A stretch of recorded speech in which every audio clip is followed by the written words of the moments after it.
Welcome everybody to this. I'm very excited for the first part of 4 in our second series. The first one was Fear and Loathing of the Esoteric, and we're moving from the esoteric to the erotic. And there are close neighbors and friends. They get along, they visit each other, they have tea together, and I think they're in some ways inextricably linked together. There's a scientist that the Institute of Om Foundation, which does studies on orgasmic meditation, Dr. Andrew Newberg, brilliant guy, does brain scans of that focus on religious and spiritual experiences. And he has pointed out that almost all of religion comes from ritual, and almost all of that ritual has its origins in sexuality. And so all these kind of beautiful esoteric forms of religion, and even mainstream ones, if you trace them back to the root, what you will find is the erotic. But the erotic is something that's really deeply misunderstood in our culture, which is obvious from anything you read and see about sexuality, how deeply it is misunderstood. And so I want to start this one by walking through, like, okay, what actually is the erotic? Because the title of this talk is The Erotic as Power. So if the erotic is a power source for our lives, you know, it would be helpful to understand, like, what is this thing, so that we can explore it. And there's so many delusions and confusions about what it actually is. And so I want to spend a bit of time there. And I'm going to start with the Eros Sutras, which is the sutras written by Nicole Daedone, and really are a very full and comprehensive walk through the erotic and how it can be a force for good and for flourishing and for nourishing and for understanding and for clarity in your life. And so this was just in the Soulmaker Press's most recent newsletter, and I thought it was really beautiful. This force of Eros, life's electricity flowing through us, powers the potential in all things. With the flow activated, what is unrealized in everyday life is revealed. We know the presence or absence of Eros by this quality of being lit from within. Not superhuman, but fully human. When Eros is absent, our potential is not just dormant, it decays. And that, when we get into discussion of legal topics, this is a very key notion where there's a lot of misunderstanding. It's sort of considered, I think, generally, that you could simply ignore your erotic self. You could ignore your sensuality, your sexuality, this electric life force within you, and it would be fine. It would be okay. And everything that I've seen and read in the law and how it treats us skews that way. So it skews towards this idea that it's maybe, at best, it's a nice to have. At worst, it's this dangerous force that leads people astray. But according to the sutras and my own view on this matter, and I'm going to put my caveat out there in these talks, I'm talking from my own perspective as an attorney. I'm not speaking on behalf of any particular organization, including OneTaste or the Institute of Om. So anything I say is attributable to me. So there's this sense that in making decisions about the erotic and where it fits into our culture, we don't need to really value it. What we do need to do is make sure that it is not misused. And so that means that any sort of attempt to use the erotic for healing, to animate our kind of social and political discourse gets treated with extreme suspicion, because we forget that when eros is absent, our potential is not just dormant, it decays. And so that's quite important, and it'll come up when we go through some specific kind of cases and legal issues that have come up. All right, so that's one lens on the erotic. And here's another one. There's a beautiful, beautiful essay by feminist writer, academic scholar from 1978, from Audre Lorde. And her essay was called Uses of the Erotic as Power. It's a really beautiful essay. It's available online. I recommend everyone read it. And so what she says about the erotic is this: there are many kinds of power, used and unused, acknowledged or otherwise.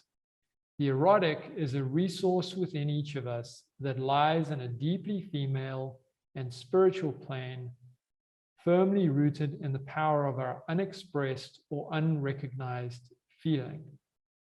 Okay, that's really beautifully put, but it's also quite important, because this notion of its home being inside something that is unexpressed or something that is unrecognized actually has legal consequences, because certainty is highly valued in our legal system. And there's good reasons for that. Like, if you have a government, you want to know what the rules are and who's making the decisions and on what basis. Like, I am a huge, huge believer in the rule of law. I dedicated the first 15 years of my career to enforcing it where it was necessary. So it's really important, but it's easy to make clarity and certainty to give it too much weight, and then we end up making kind of bad decisions or less skillful decisions about what we do as a society. So, and the way this comes up is that in order to access your erotic and in order to explore this realm, you know, one, you sort of need to do it with other people. You can only get so far alone, and alone is how people tend to want to do it. Because if you look at the industry around I wouldn't even call it the erotic, but around sexuality, it's vibrators and porn. And so it's guys on their screens alone watching this manufactured experience, or it's women with a vibrator, and that's sold to you as some kind of answer to get to this unexpressed or unrecognized feeling. But it doesn't, and it can't really work, because it's not actually accessing the erotic in the sense that Audre Lorde is using it.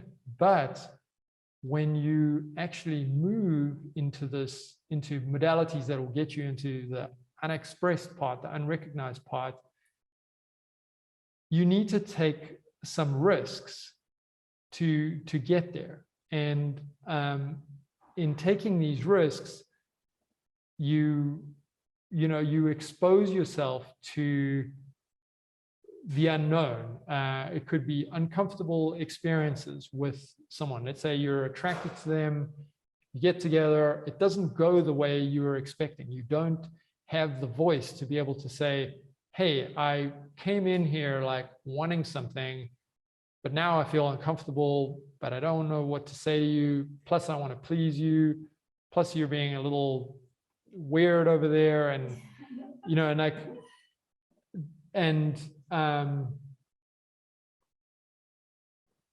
where we are arriving at is a place where the sort of systems of like control and authority are so over the top around legislating, you know, these explorations and experiences that we need to kind of unwind this a little bit and look at it. And that's what we're doing here. So back to Audre Lorde. So one of the things I love about her article is that she talks about the way that the erotic kind of gets misused or abused. And I don't know if she uses these terms, but I like to think of it as it kind of gets ghettoized. There's this ghetto where the erotic belongs, and you don't talk about it, or it's used in a certain way, and it's not really part of your, your expression and your political expression and your engagement. It's definitely not part of society. It belongs over there, and you go visit it once in a while, and you don't tell anyone about it. So she says, we've been taught to suspect this resource, vilified, abused, and devalued within Western society. On the one hand, the superficially erotic has been encouraged as a sign of female inferiority. On the other hand, women have been made to suffer and to both feel contemptible and suspect by virtue of its existence.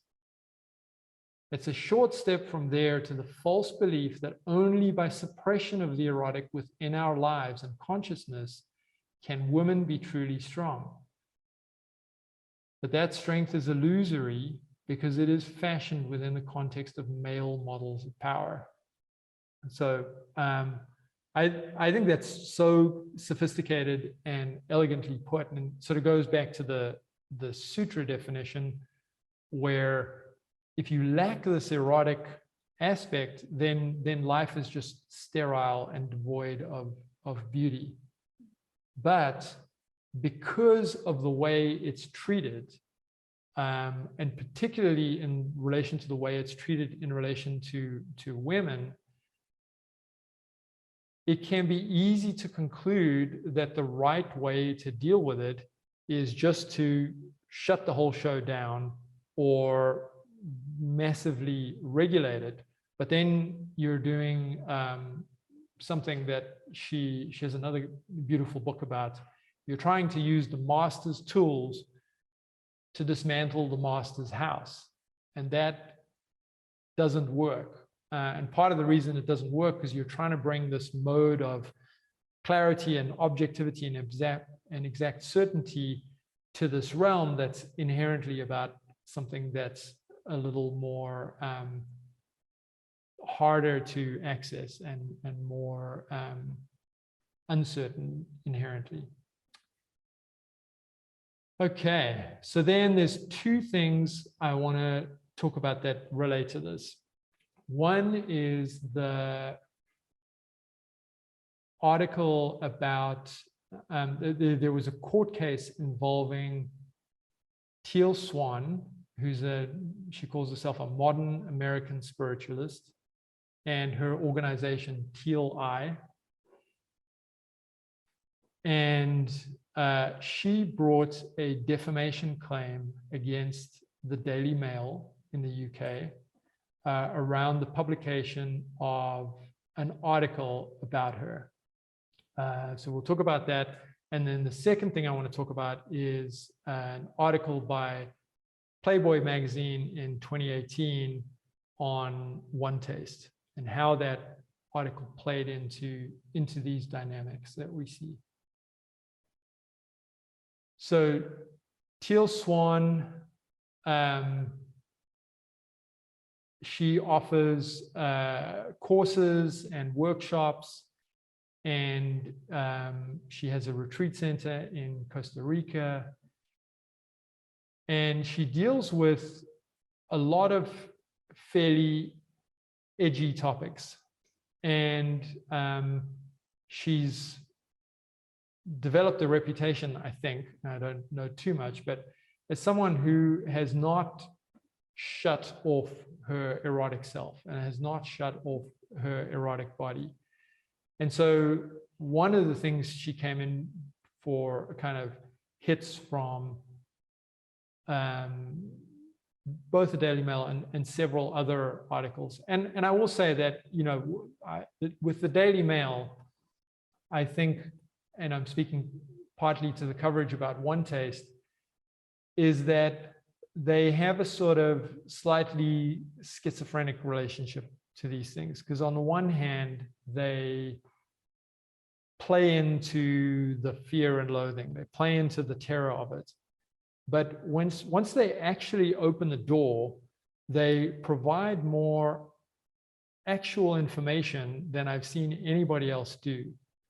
And so it's kind of thing where, you know, it's like, I don't know, like, I don't want to speak for them, but it's sort of like, well, we have to sort of put a scary veneer on it, but then we're also interested in this. And, you know, we want to feed you the erotic. We want a world and a life where these kinds of things are available for exploration. And so they're quite an interesting crowd, in my view. So they write this article about Teal Swan, which is no longer available because that was the nature of the settlement, was that they would take the article down. And the article covers a lot of terrain, but two of the things that really stood out to me was they made statements about her. She had said some things about Hitler, Adolf Hitler, and quite edgy, chargy things. And one of the things she was claimed to have said, I don't know if she did say it or not, was that Hitler had done more for peace than anyone else in the world. And this is a quote from her, so presumably she said it. If you're on the highest vibrational level looking at this planet, the person who added, and I'm reading from the actual court case transcript here, the person who added to peace more than anyone else on this planet is Hitler, she said. Okay, you know, it's probably some hackles rising all over the show. No one was thinking about world peace until he came along. So she then gets, according to her side of the case and her representatives, she then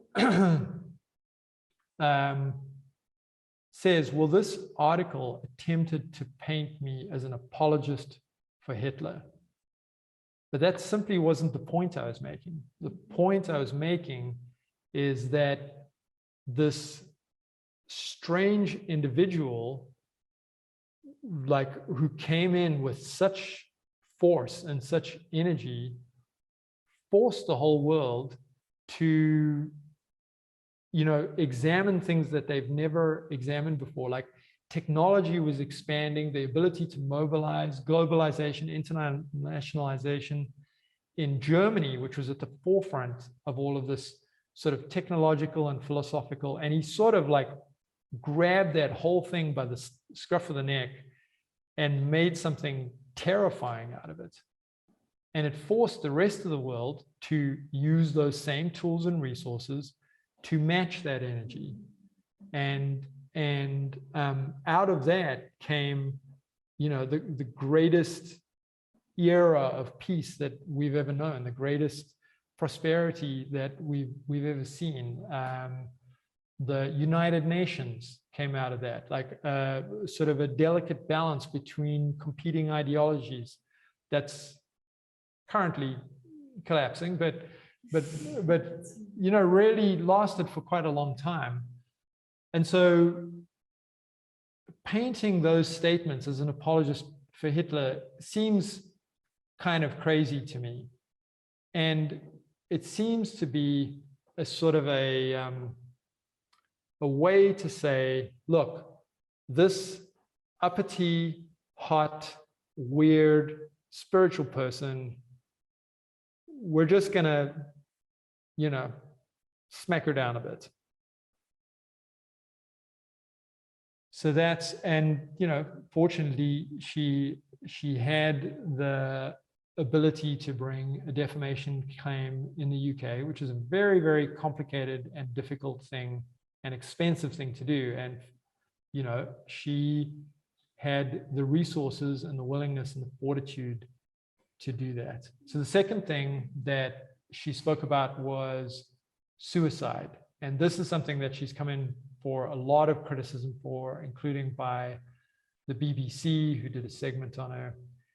And so, quoting again from the court transcripts, so Swan has also made a number of concerning remarks about death and suicide, made all the more worrisome after 2 of her own followers killed themselves. Now, I always find it interesting, the kind of language they use. You know, the follower term is interesting because immediately the language is, you are responsible for this person because they are your follower. My understanding of the reality of that situation is this was a person that had engaged with her Facebook group in some way, might have attended one of her workshops, and then started to regularly try and contact Teal Swan about her desire to kill herself. Now, so even just calling that person a follower rather than a person who wished to engage with her ideas, I think tends to undercut the kind of society we want, where we work towards everybody having agency and freedom and sovereignty. Then they go on to say, people who commit suicide, what you'll see is that they fulfill their purpose because they are understanding, you know, the higher self. She's quoted as once saying, okay, getting a little edgy here. Their source stream is understanding the concept of love, but they only unite with that love they have created when they commit suicide. Okay, edgy. And then they go on to a claim she made that she was sewed inside a corpse for 12 hours while being abused in a cult as a child, and that she has said that death is delicious. Then she says, when you die, it's like lining up with the best food you've ever eaten and the lover who you've always wanted. And then she says, and I think this is probably the one that got her, Swan has also told her followers that we shouldn't just assume that living is always right and that death is not wrong. And this, you know, this is something that is a quite radical idea, and one that deserves a little scrutiny. Like, if you're a person with great magnetism and you're saying, you know, death might be better than life, that's something that people should take a look at. And there are historical precedents for why that's the case, because you get Jim Jones and his People's Temple, and they all go down to Guyana and they live there. And then at some point he says, all right, we're going to a better place and you're all going to kill yourselves. And 900 people commit suicide. So the kind of terror that comes up when confronted with ideas like that is not to be dismissed or mocked or made fun of, or, you know, like if you're a mother and your child is playing with these kind of ideas and you don't understand them, I mean, that is just the most terrifying position to be in. But at the same time,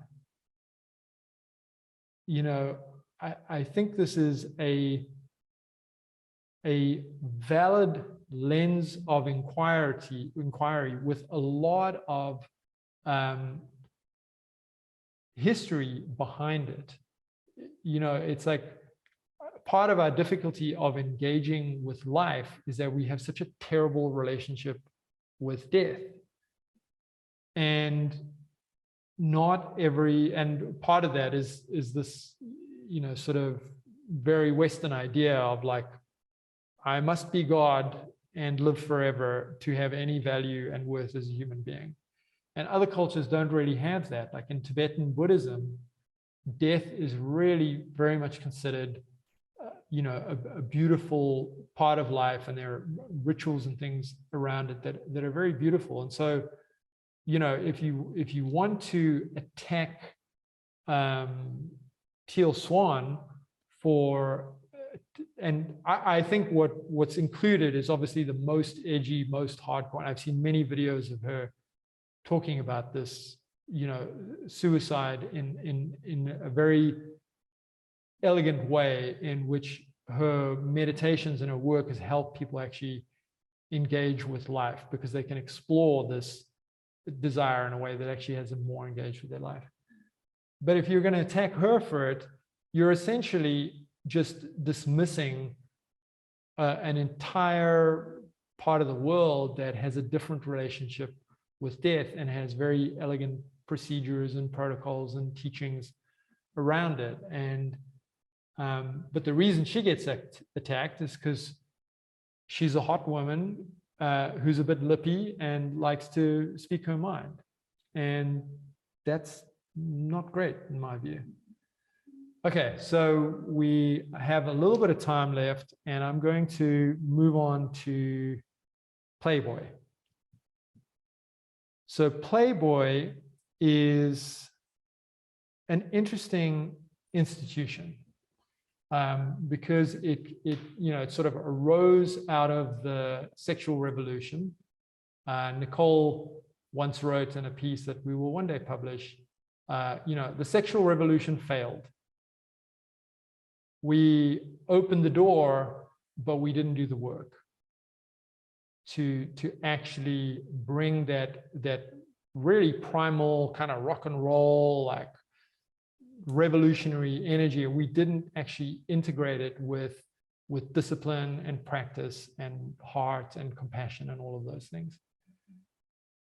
And so Playboy arose out of that kind of milieu, and to my mind, it was the most elegant and sophisticated ways of bringing the erotic into the mainstream. And it had very much a kind of a male gaze type of view, but I think overall it was empowering of the women who chose to engage with him. There were many incredibly intelligent, incredibly beautiful, incredibly bright women who were like, I want to be a Playboy bunny, including people like Jeannie Buss, who's the current owner of the LA Lakers and extremely hot.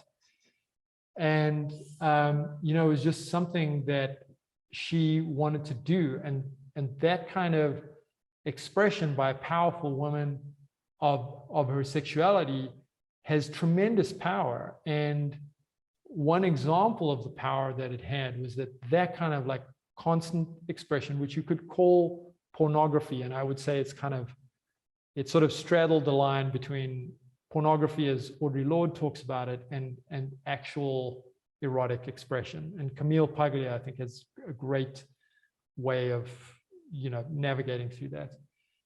And it became a place where not just sex and sexuality, but journalism, law, politics, the best and brightest minds of the time had a platform which could pay to explore these things. And it also created environments where people can meet in a sort of sexualized environment and live their social and political lives without being ashamed of it.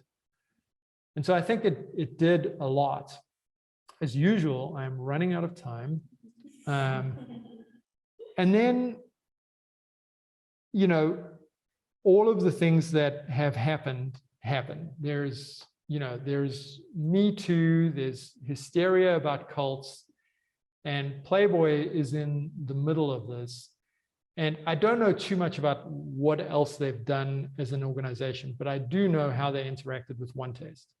And the way they interacted with OneTaste was to write this article called The Implosion of OneTaste Inside San Francisco's Orgasmic Meditation Cult. And to me, this is Playboy making a decision to eat its own power source.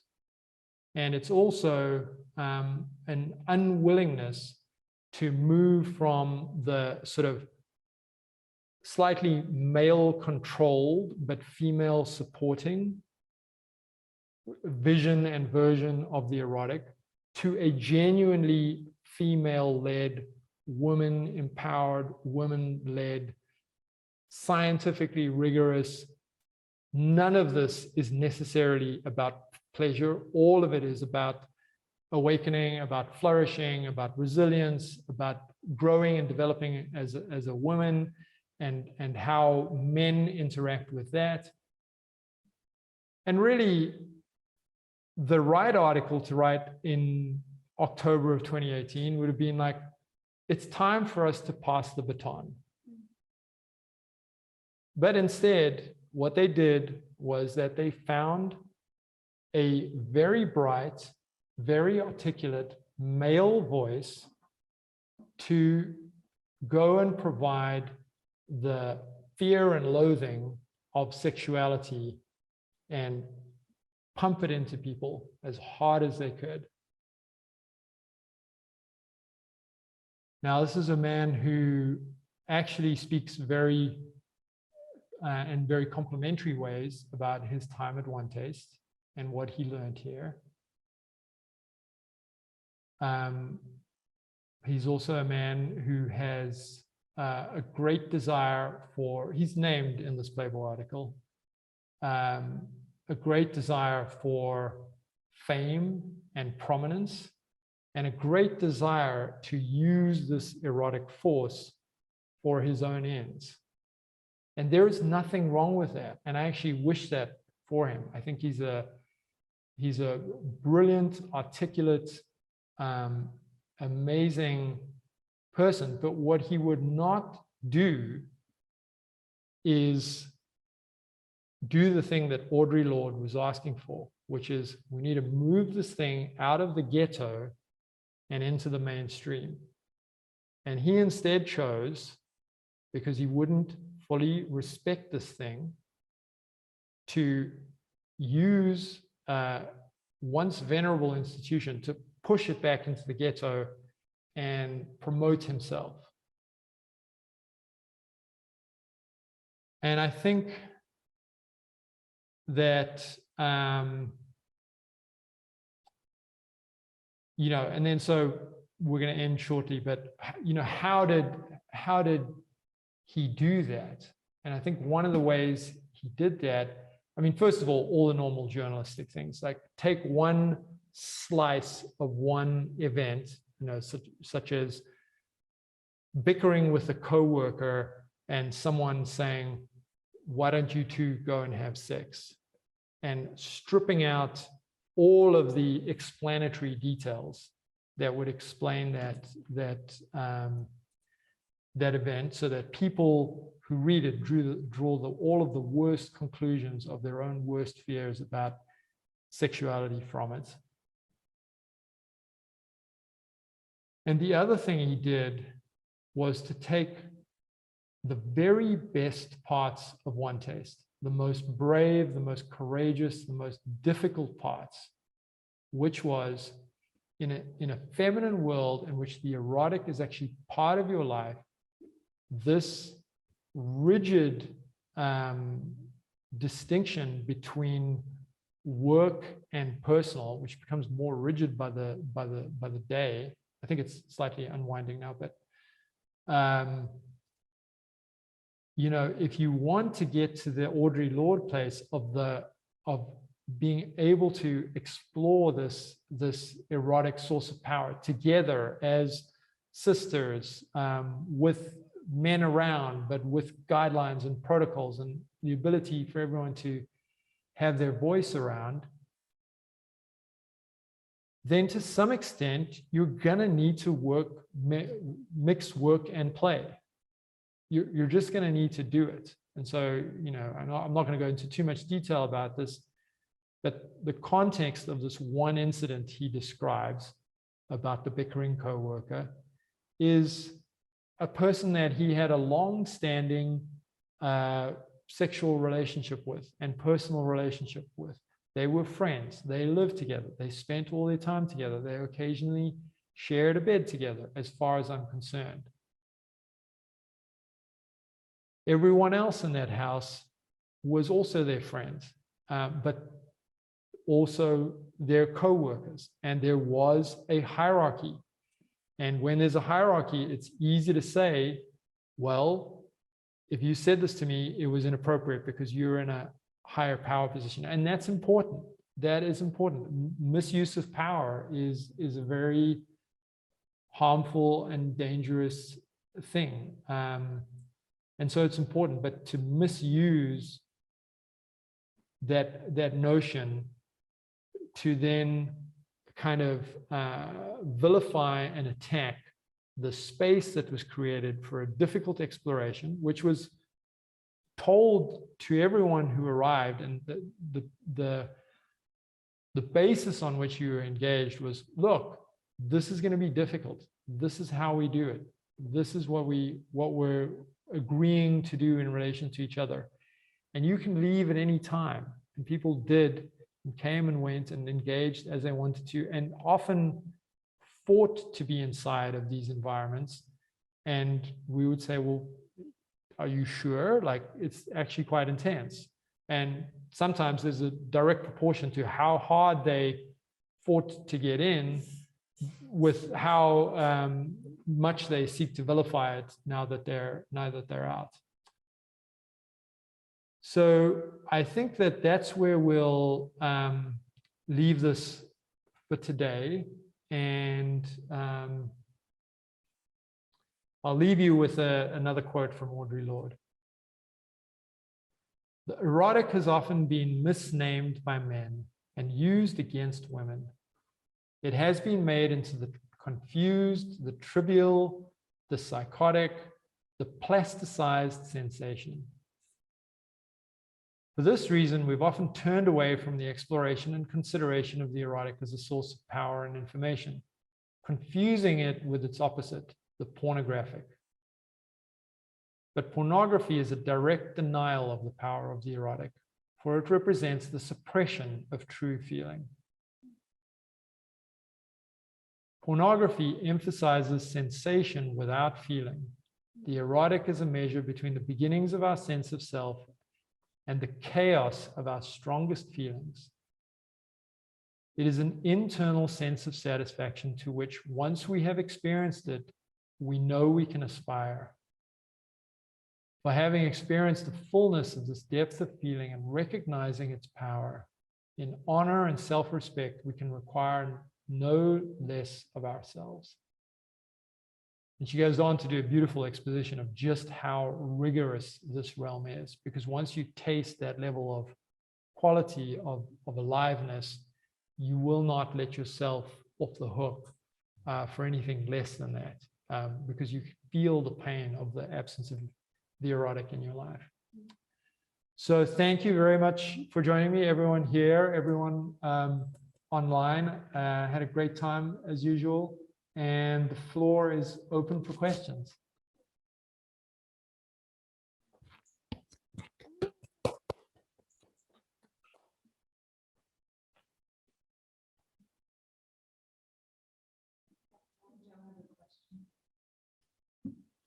Go ahead, Joe. Right, real good. Hi, Kevin. Wow, what a rich, beautiful presentation and talk, Kevin. Thank you so much for kind of being able to like pull these threads apart and put them in a format that it makes more sense of my own experience. Like, you're not talking me into anything, you're actually helping me understand life, understand my life, understand this path, understand the history. It was beautiful. One part that particularly stood out for me, that was like, I'll call it like this cringe-worthy thing, this thing inside of me still that cringes, and I have to imagine then the rest of society also cringes, is when you started talking about her experience as a child and the trauma she went through. There's something about how it's so easy for society then to just say, oh, okay, so anything that happened, any revelations that came to that person after this terrible traumatic experience are to be dismissed as fear. Like, we need to fear and loathe that particular thing, and how society still so quickly and easily can clump that together and all of a sudden say, oh, that explains why she's XYZ. Thanks, Joe. Yeah, I think this, it's the controversial notion of the possibility of alchemy, that terrible, terrible thing. And it actually oddly goes back to the Hitler point, because the terrible, terrible thing that happened, can be the thing that gives you the source of information and power to fully express yourself, all of those things. But it's really, and I think at some point we'll talk a little bit about Freud and Jung, but I think the sort of, and I love Freud. I've actually read biographies on him, watched movies about him. I've read him in the original. I love Freud, but there's a notion of kind of pathologizing and describing, and then trying to be the outside expert who's the Viennese academic fixing these hysterical and paranoid people, versus the more Jungian model of like, it's more mythical. You're engaging in the deep forces of the mystery, and your job is to listen and pay attention to the information. But thanks for that question, really. Real good. Thanks.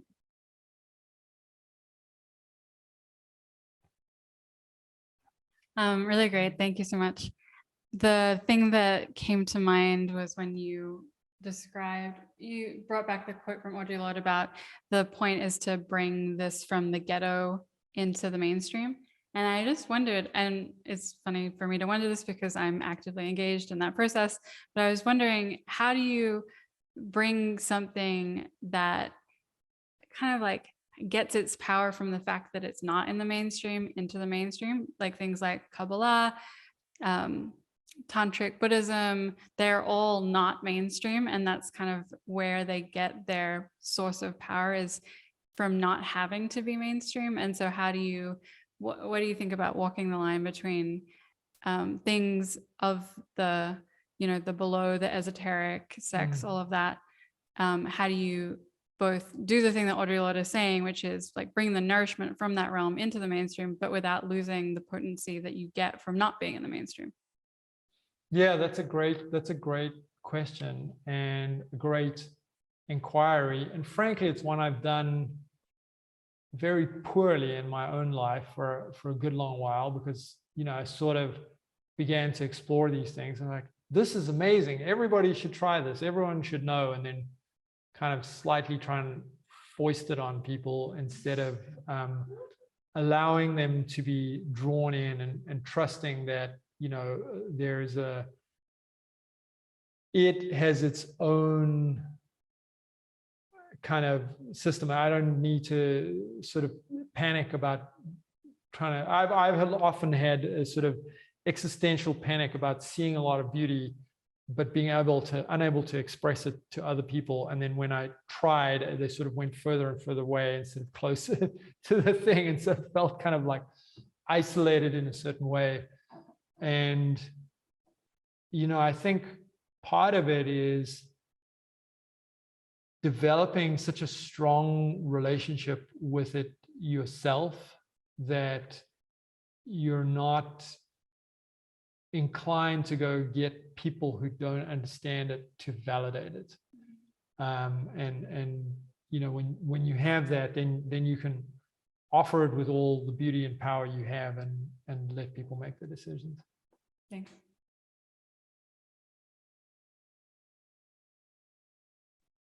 That was awesome. It kind of felt like a you're like stroking all these spots that no one really talks about. It was like a dental cleaning or something. It was like a tartar pick, you were like, we're going all the way in there. And you're like, wow, all the way. Oh my God. Okay. It was really good.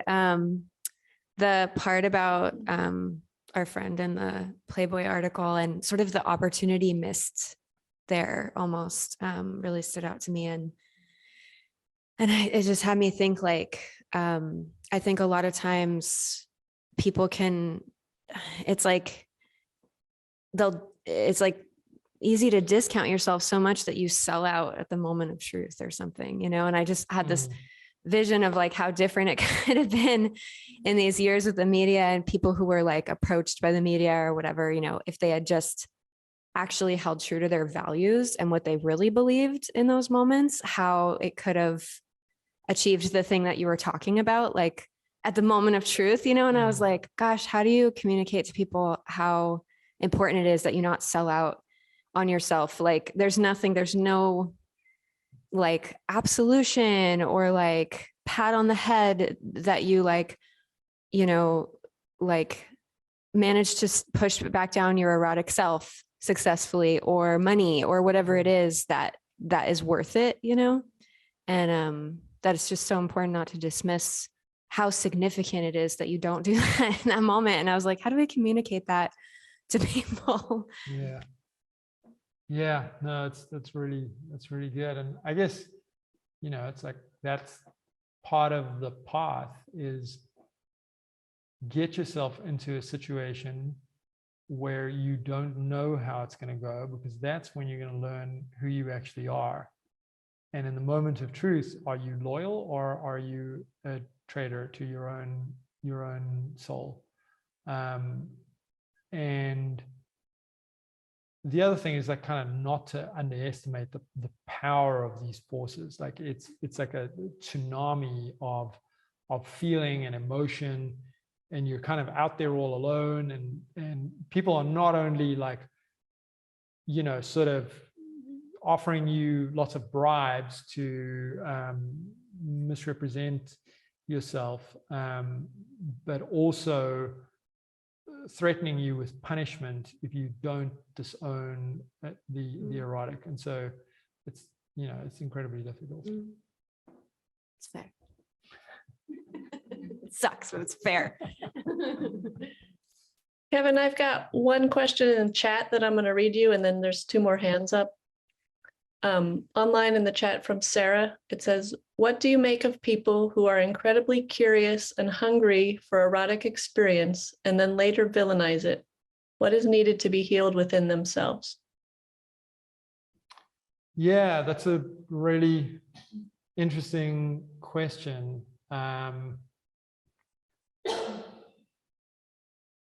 You know, I think there are some people who kind of consciously move towards it, and there are some people who are just like drawn into it, you know, despite all of their ideas about what they like and who they are and stuff. And then, you know, they have a lot of work to do to marry the part of themselves that's drawn in versus the part of themselves is like, well, I should never have been there in the first place. And so it's X, Y, and Z's fault that I was ever there. And they, you know, either lured me in or love bombed me or did things under false pretenses.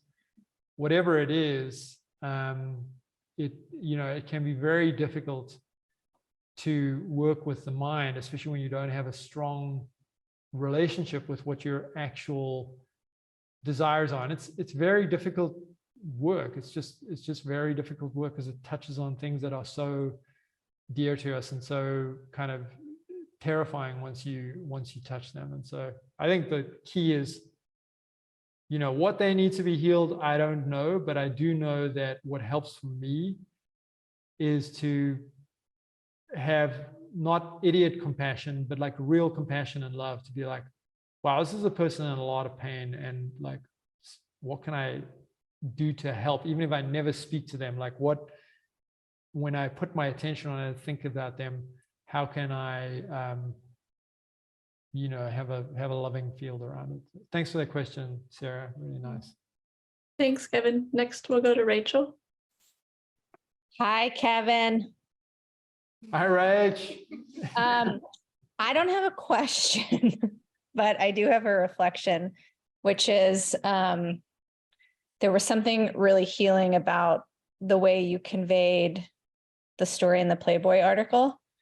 And I like the comment that you made to Aubrey, which was, you know, put yourself in a situation where you don't know how it's going to go, and then you find out who you are inside of it. And there's something so deeply alchemizing in these talks that you're giving that it's like, in a way, I feel like the last 5 years have been worth it just to have you give these talks.